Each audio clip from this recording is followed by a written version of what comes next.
Hello students, मैं कृष्णपाल सिंह, सहायक आचार्य भूगोल। आज लेके आया हूँ आपके लिए एक नया वीडियो। और आज हम अपने इस वीडियो में बात करने वाले हैं बर्षण तथा वर्षा के प्रमुख प्रकारों की। तो चलिए दोस्तों, वीडियो शुरू करते हैं। सबसे पहले हम इस वीडियो में बात करेंगे बर्षण का अर्थ क्या है।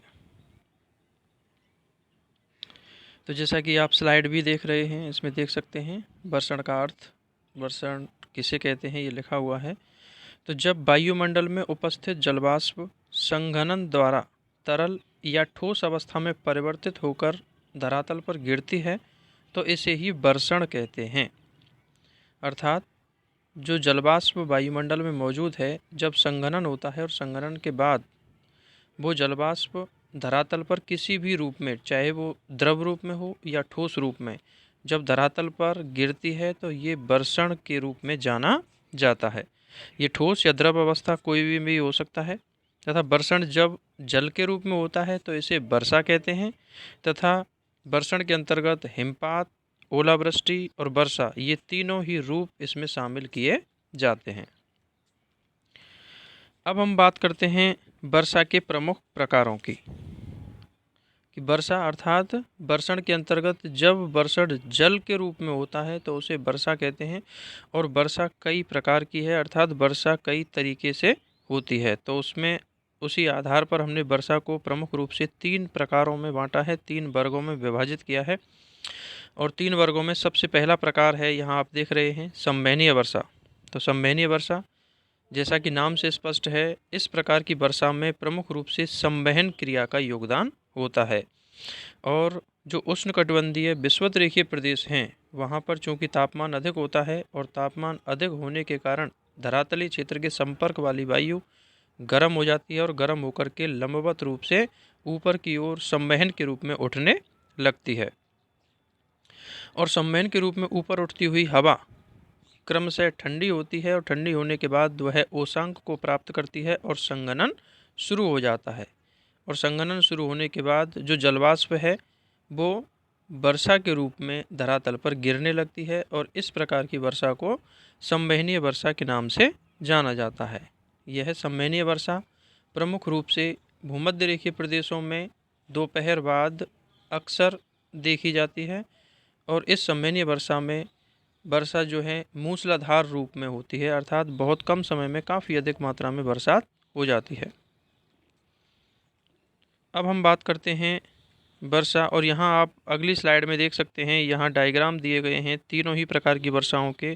तो उसमें आप देख सकते हैं सबसे नीचे जो आपको दिख रही है, लिखा हुआ है कन्वेक्शनल रेनफॉल, अर्थात संवहनीय वर्षा। और इसमें आप देख सकते हैं तीर के निशान से वायु की दिशा दिखाई गई है। तो वायु जो है, जो उष्णाद्र हवा है, वह तापमान पा करके ऊपर की ओर उठती है और ऊपर उठने के कारण बादलों का निर्माण होता है संघनन क्रिया से, और उससे बरसात होती है। तो ये संवहन क्रिया के द्वारा बरसात का डायग्राम हम यहाँ देख सकते हैं।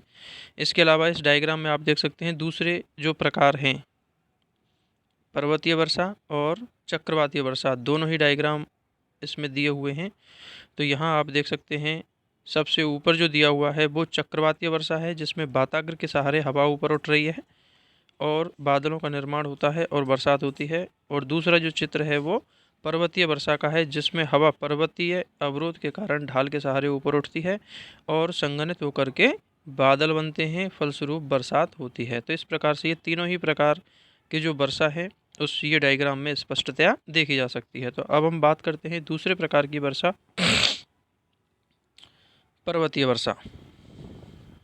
पर्वतीय वर्षा, जैसा कि नाम से स्पष्ट है, इस प्रकार की वर्षा के लिए मुख्य रूप से पर्वतीय अवरोध का होना आवश्यक होता है। तो जब आर्द्र हवा के मार्ग में कोई पर्वतीय अवरोध आ जाता है तो उस पर्वतीय अवरोध के कारण हवा उसके ढाल के सहारे ऊपर की ओर उठने को विवश होती है और ऊपर उठती हुई हवा क्रमशः ठंडी होती है तथा उसमें संघनन शुरू हो जाता है, जिससे बरसात होती है। और इस प्रकार की वर्षा को पर्वतीय वर्षा के नाम से जाना जाता है।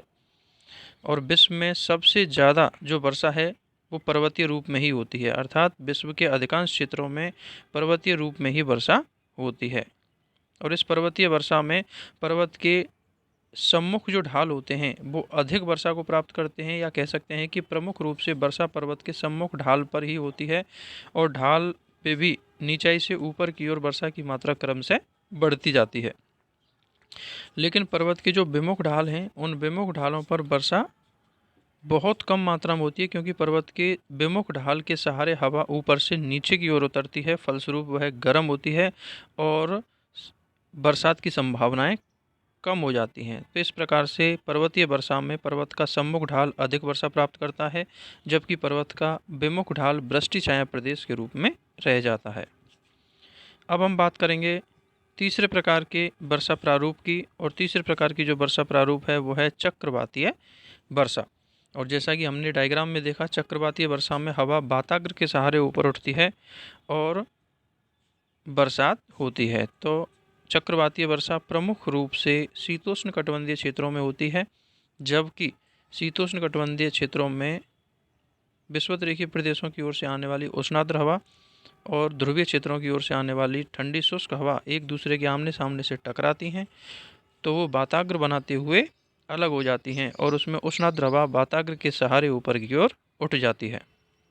और ऐसी स्थिति में ऊपर उठती हुई जो हवा है वो क्रम से ठंडी होकर संघनित होती है और बादलों का निर्माण होता है तथा वर्षा शुरू हो जाती है, और इस प्रकार की वर्षा को चक्रवातीय वर्षा के नाम से जाना जाता है।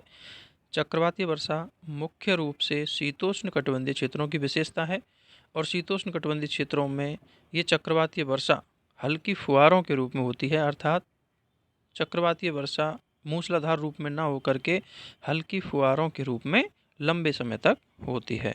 और ये शीतोष्ण कटिबंधीय चक्रवातों के साथ ये वर्षा पछुआ हवाओं के साथ साथ पूर्व की ओर भी काफ़ी विस्तृत क्षेत्र में होती है। तो इस प्रकार से ये चक्रवातीय वर्षा थी।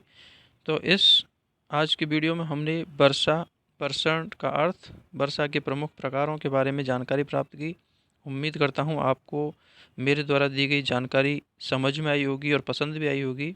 तो यदि आपको मेरा वीडियो पसंद आया हो तो इसे लाइक और शेयर करें तथा मेरे चैनल को सब्सक्राइब अवश्य करें।